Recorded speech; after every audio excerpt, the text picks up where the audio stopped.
So the game is called Zombie Survival Infection. It's called that because it's a zombie game played over 2 phases, the survival phase and the infection phase. You want to think about it in terms of a zombie movie. The survival phase is the point just after the initial outbreak. People start banding together for mutual protection. The infection phase kicks in when this card comes out, which is shuffled somewhere in the back half of the deck. This card is the hidden bite, which is basically somebody's been bitten, they hide it, they come back into camp, they turn, all hell breaks loose. Right? It's the beginning of the end of the movie for them. The game overall plays 2 to 8 players, takes 45 minutes to 2 hours to decide who is going to be the last camp standing. That is the win condition. However, if you get knocked out early, you don't sit there bored, you come back as the undead. The undead, unlike the humans, can cooperate. So the undead share the win condition of knocking the last 2 camps out at the same time. Now they win. And they share that. So at a big table, there ends up being a lot more zombies. It becomes tougher.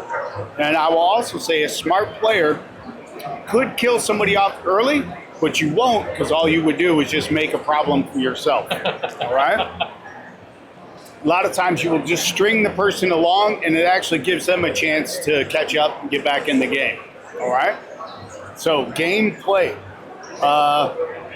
Again, everybody is in it for themselves. It's very much like The Walking Dead, where you have your own camp, and you're going to need to work with the other camps at point, and then at other times you're going to fight with them. Okay? In the game, what the humans do to each other is just as important as what the undead are going to do to them.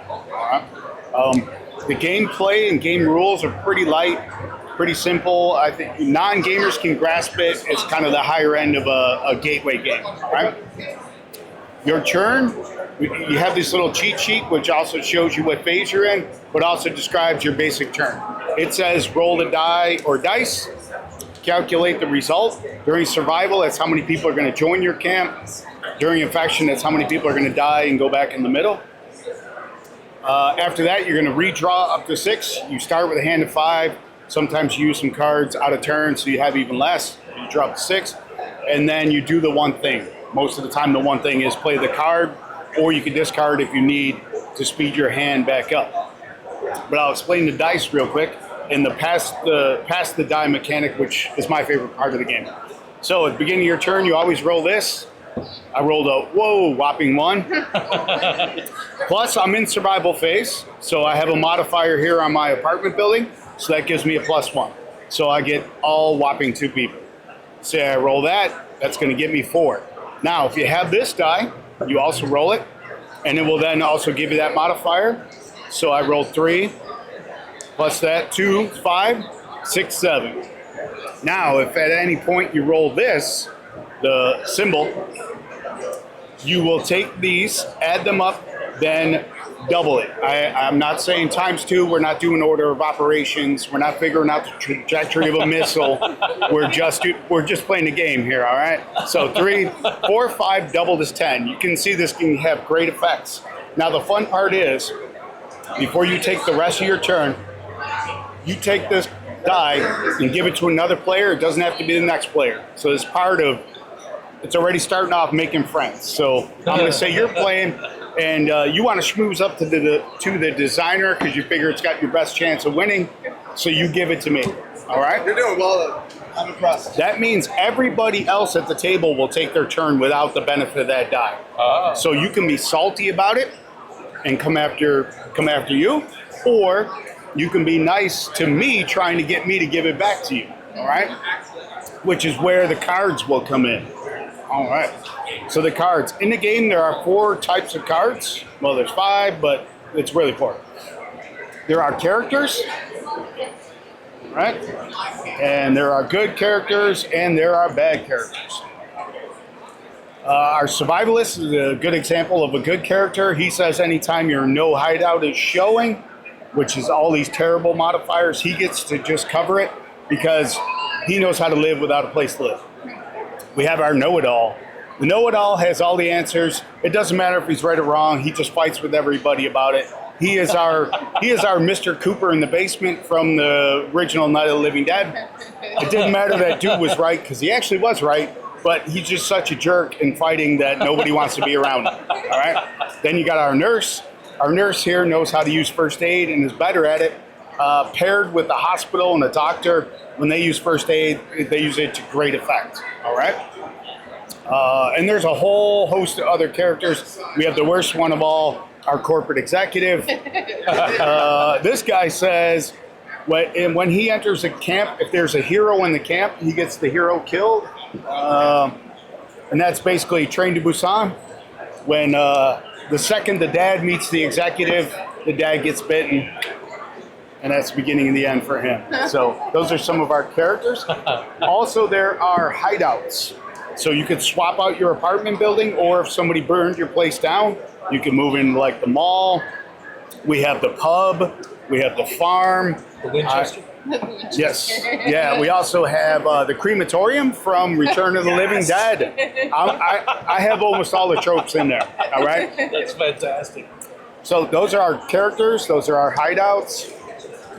And these, once they're played, they stay down until they're destroyed. All right? And when they're destroyed, they leave the game, because this game is about resources. The other type of cards are actions. A very basic action here just says game for survivors. So, you got some people, they want into your camp, you let them in. Another type of, there it is. Another type of card is a minus card. This will kill off some humans. You send a little zombie frenzy their way, they're going to lose people. All right? Now this brings us to our other type of card, which is reactions. Reactions allow you to affect the outcome of these cards. All right? So say this gets played on you, you're going to lose 3 people. I now play Molotov cocktail, and I can play this for you. I show up, I want to be nice, I throw a Molotov cocktail. Now you're only taking 1 death. Now, we got somebody else doesn't want you to prosper, so they're going to kick in. It keeps getting worse. Add 2 more deaths to that. All right? But we got your backup, and that is better them than me. And now you change the target of the attack, and now it's passed off to you. So you can see it's not just a straight take that. There are reactions and allow you to play and manipulate what's going on the table. That is actions and reactions. Now there is only 1 hidden bite in the deck. That's our 1 event. That's our trigger for the end game. And again, you're trying to be the last camp standing. Once this comes out, I should go over that. Once this comes out and gets played, it gets played on a camp. It says, the camp it's played on enters the infection phase. All right? Now, when this person rolls, they're losing people. So that'd be double. It's only 2. It's not too bad. They're doing 2. Now they pass this die off. Whoever they pass it to, they enter the infection phase. All right? Oh. So it gets passed over here. Now these 2 people keep prospering. Say this person is a salty player. They give it back to you.